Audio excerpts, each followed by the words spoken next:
Dobrodošli na Kuhinjice bez muke.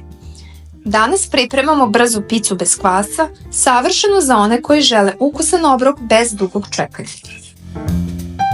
U posudu stavljamo 300 g brašna, 1 kašičicu soli i 1 kesicu praška za pecivo. Dobro pomešajte suve sastojke. Zatim dodajte 200 ml jogurta i 2 kašike ulja.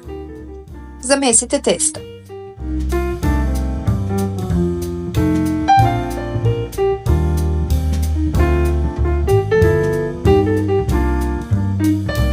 Na pobrašnjenoj površini razvucite testo. Ako se lepi, slobodno dodajte još brašna. Razvučeno testo prebacite u pleh.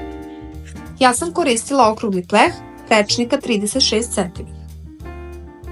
Presavite krajeve otprilike 1 cm da dobijete lepu hrskavu koricu.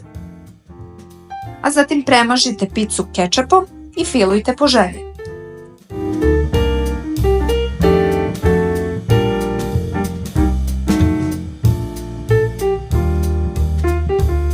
Pecite u prethodno zagrejanoj rerni na 220 stepeni.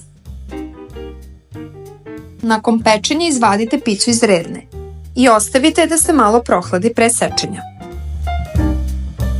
Hvala što ste gledali Kuhinjice bez muke. Ne zaboravite da se pretplatite na kanal i podelite svoje utiske u komentarima. Hvala.